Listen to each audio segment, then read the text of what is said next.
Hello, hello, welcome on the platform. J'espère que vous allez bien. Sineto Cletus, a.k.a.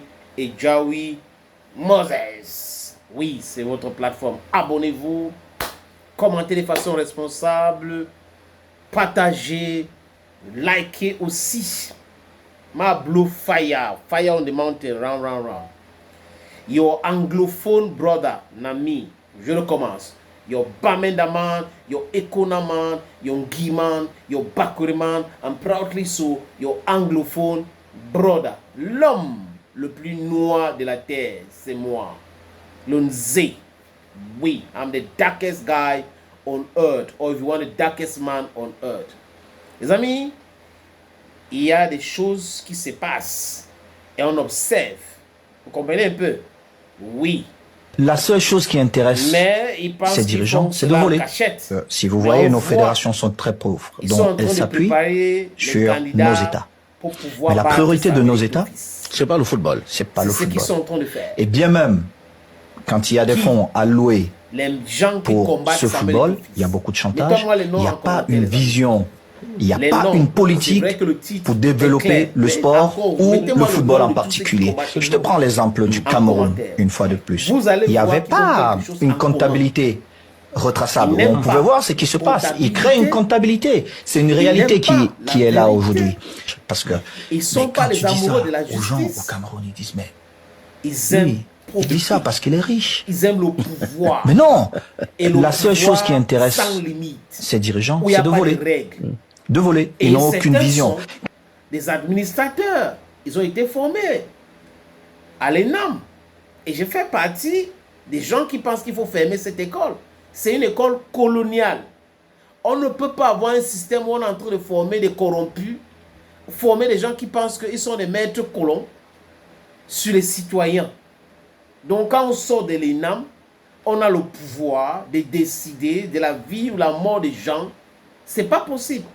Il faut changer la méthode de recrutement de nos élites. Il faut que ça soit ouvert. Il faut changer ce système. L'ENAM ne nous fait pas dire que nous détruit plutôt.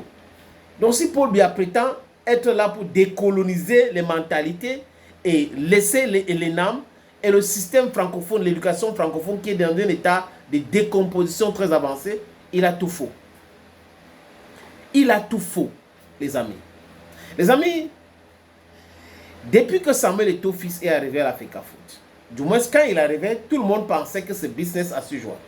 Vous voyez, il va arriver, on va lui expliquer comment les choses se passent. Ici, il faut donner 1 million là-bas, il faut donner 2 millions ici. Quand l'argent vient, tu donnes 4 millions là-bas, tu donnes 400 millions de l'autre côté. Vous savez, il y a des fonctionnaires, il y a des gens qui sont dans le truc. Pour que ça se passe bien, pour qu'on te laisse travailler, il faut partager l'argent. Partager quel argent? L'argent destiné aux footballeurs. C'est ça qu'il faut partager. Donc, on maintient les footballeurs dans un état très piteux, dans la misère totale. Et ceux qui gèrent s'engraissent tranquillement.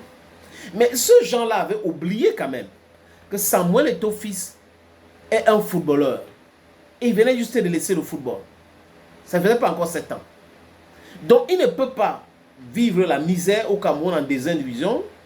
Il part en Europe, il vit autre chose, quelque chose d'extraordinaire. Il s'enrichit dignement. Et il vient au Cameroun, il gère l'Africa Foot. Et les joueurs souffrent. C'est pas possible. Donc ceux qui avaient pensé qu'en votant Samuel Eto'o-Fils, ils devraient toujours maintenir les sociétés fictives de dédouanement des conteneurs au port. Ils devraient toujours maintenir la privation de primes et des salaires des joueurs. Quand on a donné la subvention, ils ont eu tout faux.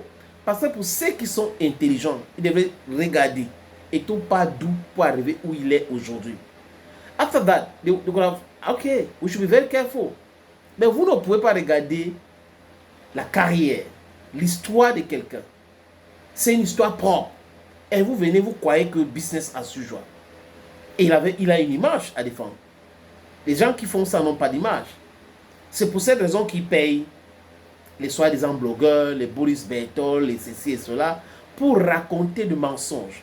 Quand il dit mensonges, les amis, Je parle du dernier poste de Boris Beton qui parle de la FECAFOOT de Samuel Eto'o-Fils. Il parle de surfacturation à ce qui concerne l'argent destiné au U17. Mais quand on parle de budget, et vous avez un analphabète des chiffres qui vient vous parler de surfacturation, on propose le budget et celui qui a l'argent dit, ok, on a tel montant, on ne peut pas, et l'autre aussi, on a vérifié c'est tel montant, c'est tout. Et s'il vous plaît, on peut faire ça avec telle ou telle personne. Et c'est tout. Mais au lieu de dire ça, c'est comme s'il y a un détournement, on dit que sous-facturation, sous-facturation, et quand on regarde, il dit que là, le budget, Boris Beton était un menteur. Boris Beton était un menteur. Il imagine les choses, il écrit les choses, et souvent, on lui envoie des choses. Et ceux qui lui envoient ces choses-là pour écrire, les amis, payent pour ça. Donc, ils sont payés pour mentir. C'est pour cette raison qu'ils pondent les posts par jour 20, 40, exclusivité, alerte, breaking news. C'est comme ça que les gars procèdent. Au lieu de travailler où ils sont, ils dorment, ils arrêtent le téléphone à main ou l'ordinateur, on les envoie 50 €, 100 €, 200 €, ils écrivent, c'est comme ça qu'ils règlent leurs factures. Voilà les paresseux qui se disent intellectuels, qui ne peuvent pas faire un travail digne. Donc, ils ne sont pas dignes. Quelle personnalité ils ont, les amis? Donc, quand vous écoutez Belle Joseph Antoine et ce que l'ONIES fait contre la FECAFOOT, quand vous écoutez Jérémy Sorin Djitap et vous regardez ce que Djitap et le SNAFOC fait contre la FECAFOOT, le message est clair.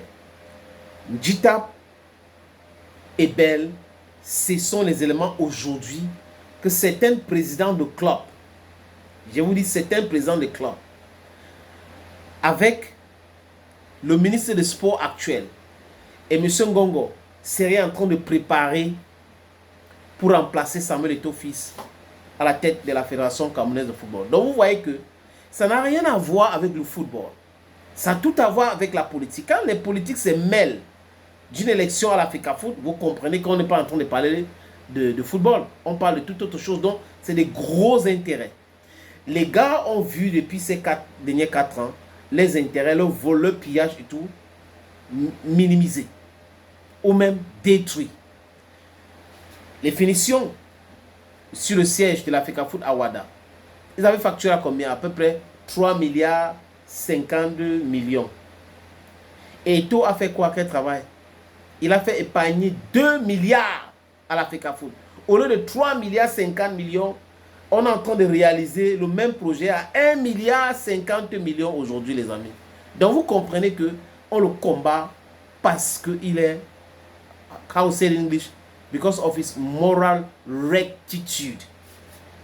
Est-ce qu'ils vont prospérer? Nous lançons cela, nous sommes les vrais lanceurs d'alerte. Parce que c'est dans l'analyse que nous faisons, les actions que les uns et les autres mènent, qui nous poussent à dire, ah, ils sont en train de préparer un Djitap ou Joseph Antoine Bell pour remplacer Samuel Eto'o-Fils, avec la complicité de certains présidents de clubs qui sont des aventuriers en réalité, les amis. Thank you, friends, always watching videos on this platform. Thank you again. And bye-bye for now.